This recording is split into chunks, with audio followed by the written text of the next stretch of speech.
eliminaram esses indivíduos que dinamizaram, Exatamente. mataram o poder de se mobilizar novamente as pessoas em torno de um ideal de independência realmente. Exatamente isso. Eles sabiam que a mesma fórmula poderia ser usada contra eles. Então eliminaram os elementos porque para você tem os elementos, tens a fórmula para te dar o resultado.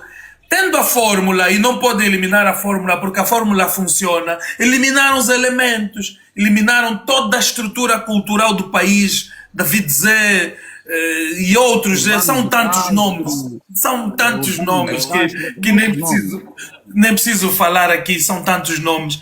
E isso matou até a alegria. Angola nunca foi feliz pós-independência. Isso é que eu vos quero falar com verdade. Só durou um ano para Angola perceber, para os mais velhos começarem a questionar se é para isso mesmo que lutaram e começaram a ponderar que talvez no tempo do colônio foi melhor. E eu já disse aqui no princípio, nenhuma colonização é boa. Quando um regime te faz achar que o tempo do colonizador era melhor, quer dizer que a pós-colonização está a ser um caos, está a ser uma catástrofe, uma hecatombe. Estás a perceber? Então, é por isso que durou um ano para ter a primeira manifestação popular, que foi o 27 de maio de 77, que na verdade deu-se em maio de 77, mas as revoltas já começaram em 76, né? O Neto já era questionado nos mussecas e tal, o facto de ter casado uma branca, a má distribuição das riquezas, a elite que já se começou a criar, e a ex-mulher de José Eduardo dos Santos fala muito sobre isso, a Milucha Abrantes, diz que já se comia bem na casa das elites do MPLA enquanto o povo nos mussecos passava fome. Eles próprios contam essa história, contam essa narrativa. Então, depois disso, as pessoas começaram a perceber que afinal a independência foi só um ganho político, não um ganho social. Estás a perceber? O que é um ganho social? Um ganho social é toda uma conquista que traz satisfação à sociedade. Porque se não traz satisfação à sociedade, é só um histórico. O 11 de novembro de 1975 é um marco histórico. E é um ganho político, que até é um ganho político que só é reivindicado pelo MPLA. Mas não é uma conquista, não trouxe satisfação social, porque até hoje os angolanos estão à espera que chegue a verdadeira independência. Vejamos hoje, 50 anos depois, quem controla a nossa comida? São os É o estrangeiro. São os grandes armazéns, desde o tempo de José Eduardo dos Santos, que a Arroz Fram, a Angolissar, eram dos nossos irmãos islâmicos. Hoje passou para outros estrangeiros, mas quem controla a nossa comida, pelo menos no AMBO, o mercado da comida, tem os alis é que tem o mercado grossista. Quem controla aqui na zona intermédia? Angola, até o pão, quem controla o pão, nosso pão, quem controla são os estrangeiros. Estou a chegar aí, aqui no intermédio, naqueles armazéns a grosso e a retalho, são já os nossos irmãos daqui da África Negra, os malianos, os mamadus, tem a cantina até na nossa porta, os mamadus, os malianos, as padarias, quem controla as padarias são os nossos irmãos islâmicos. E o pior disso, Nacho, esses nossos irmãos islâmicos, os países deles nem têm o que Angola tem de potencial. Eles lá são pobres, aqui são os donos do negócio. Isso é colonização. Vamos para as obras. Quem faz as nossas obras hoje? Era primeiro exclusivamente os chineses, hoje já não são só os chineses, mas são quase todos estrangeiros a fazer as nossas obras. São os portugueses, são os chineses, são os brasileiros que fazem as nossas obras, grandes obras. Agora vieram mais os israelitas, que fazem as centralidades, etc. Os nossos irmãos sempre mão de obra barata. Quem controla as nossas clínicas, a nossa saúde? Quem são os médicos que estão aqui? São os russos, são os cubanos, são os brasileiros, são os portugueses, até enfermeiros. Estás a perceber? Sim. Quem controla as nossas forças armadas? Vimos o desfile militar, nosso material é tudo russo. Se o russo apertar num botão para desligar as nossas forças, as nossas armas, nenhuma arma aqui vai disparar. Os israelitas controlam a nossa informação. Quem controla a nossa informação são os israelitas. Quem controla a nossa banca? Estás a perceber? É isso que eu estou a lhe dizer. Nós saímos de uma colonização de um único Estado para uma colonização de vários estados. Hoje Angola é uma miscelânea de colônias aqui no nosso território.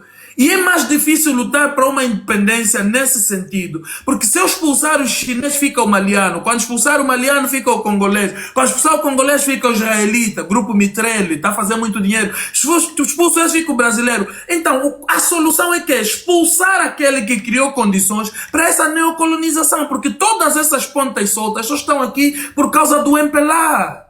Só isso. O nosso problema não é com os brasileiros, porque eu já disse aqui, haverá sempre áreas de cooperação entre os estados. Isso é normal, ninguém vive isolado, ninguém é uma ilha. Há sempre área de cooperação entre os estados. Mas neocolonização, não, neocolonização é um problema que o MPLA nos trouxe. Por isso é que Angola nunca foi verdadeiramente independente. E nem estou a falar só na independência econômica, eu citei aqui a vertente econômica. Agora vamos na questão cultural. Vamos à questão cultural. Quantas das nossas irmãs hoje estão com as burcas e com os olhos vendados hoje, a andarem aqui nas ruas de Luanda? Quantos dos nossos filhos já estão nas escolas islâmicas hoje? Estás a perceber? Por que hoje quem tem dinheiro põe o seu filho na escola francesa, na escola inglesa, na escola portuguesa? A escola angolana está onde? É o seguinte, as questões, né? E eu, desculpa-me que falo sobre isso assim, mas eu acho que essas questões de religião, eu acho que quem fez mais mal, ok? Angola e os angolanos, e principalmente esse processo todo de traição das independências, é a Igreja Católica. É a Igreja Colonial Católica.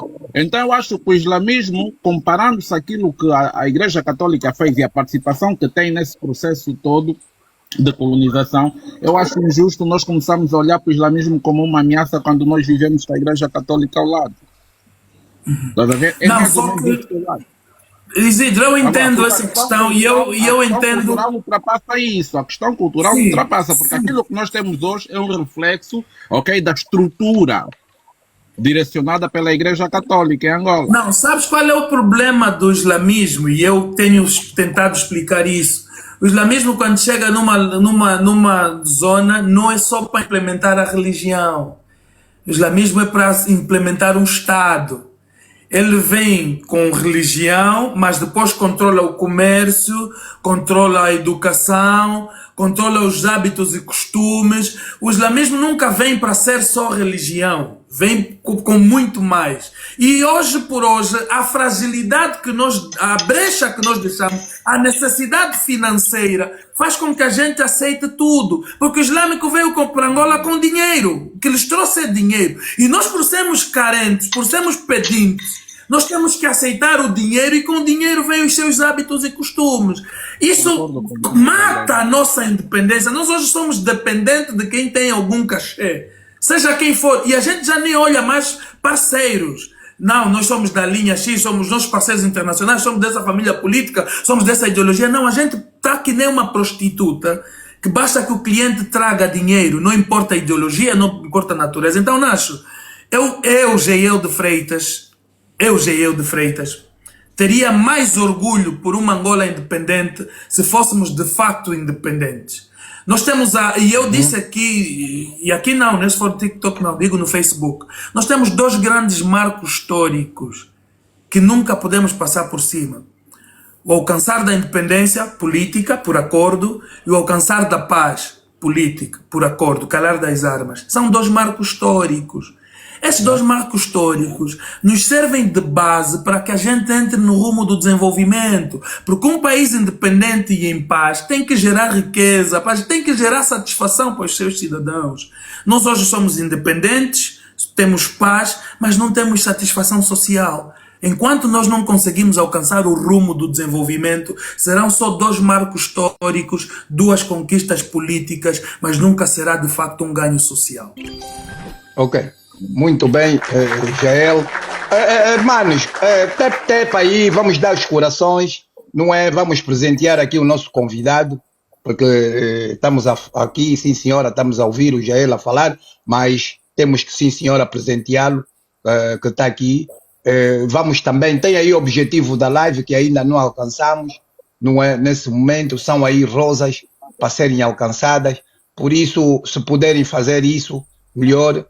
Que é o objetivo da live que estamos aqui, vamos também fazer isso, porque a live está muito boa mesmo, com o Jael aqui a questionarmos e a ouvirmos um pouco, então, que aquilo que são as opiniões, são opiniões do Jael, naquilo que é a linha de pensamento da independência de Angola. Jael, eu vou agora para os eventos comemorativos desses 50 anos de independência, não é? Pronto, Jael, como é que os eventos comemorativos, como vamos dizer, como o jogo de futebol entre as duas seleções dos Palancas Negras e a poderosa seleção da Argentina, né, ajudam ou ajudaram a unir a população e promoverem a imagem da Angola no exterior, Jael? Eu estou à espera que o mano José Gama me ajude com essa investigação, mas eu quero entender quem a nível da presidência da República tem o link da Argentina, porque não é normal esse tipo de relação. Nós não temos uma relação histórica com a Argentina.